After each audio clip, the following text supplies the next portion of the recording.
ইসরায়েলের বিরুদ্ধে একাই লড়ে যাচ্ছেন ইরানের সর্বোচ্চ ধর্মীয় নেতা আয়াতুল্লাহ আলী খামেনি। বর্তমানে তাকে বিশ্বের এক গুরুত্বপূর্ণ রাজনৈতিক ও ধর্মীয় ব্যক্তিত্ব হিসেবে বিবেচনা করা হয়।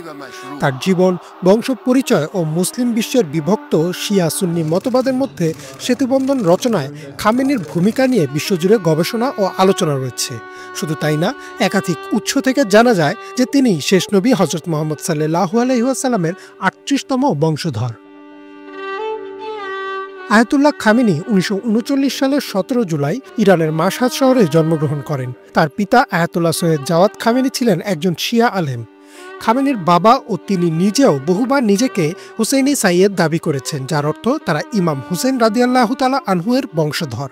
ইমাম হুসেইন ছিলেন মহানবী সাল্লাল্লাহু আলাইহি ওয়াসাল্লামের নাতি ফাতিমা রাদিয়াল্লাহু তাআলা আনহা ও আলী রাদিয়াল্লাহু তাআলা আনহুর সন্তান।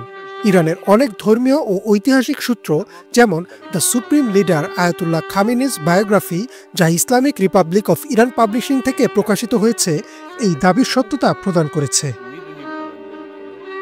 খামেনির জীবনের গুরুত্বপূর্ণ অংশ জুড়ে রয়েছে ইরানি বিপ্লব।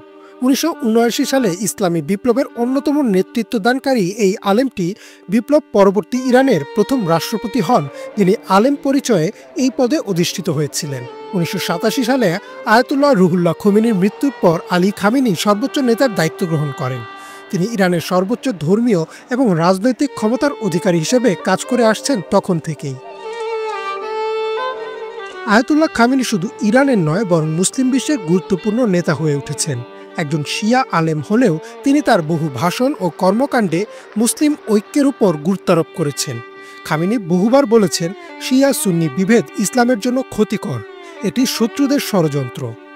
আল আলম, প্রেস টিভি ও তেহরান টাইমসের একাধিক রিপোর্ট অনুযায়ী তিনি বারবার সৌদি আরব, মিশর ও পাকিস্তানের সুন্নি আলেমদের সঙ্গে সংলাপের আহ্বান জানিয়েছেন।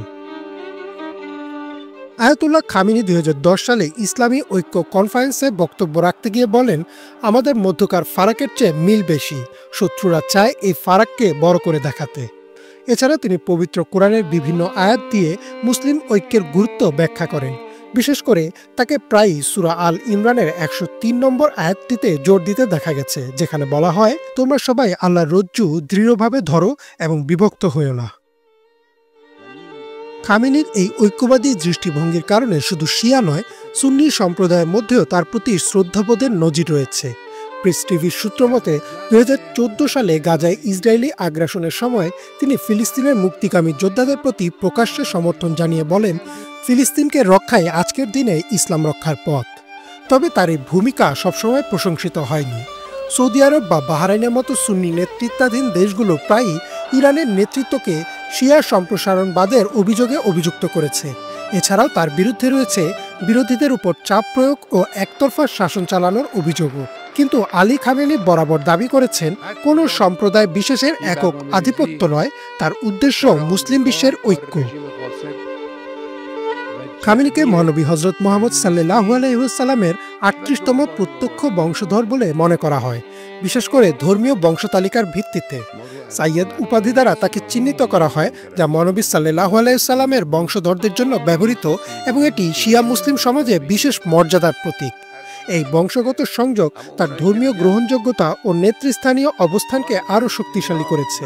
যদিও এই বংশধারা ধর্মীয় সূত্র ও ঐতিহ্যগত বংশতালিকার উপর ভিত্তি করে গঠিত, তবে আধুনিক পদ্ধতিতে এর সত্যতা যাচাইয়ের কোনো খবর পাওয়া যায়নি।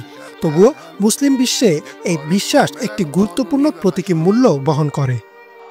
ইমরান মাহমুদ, বাংলা ভিশন।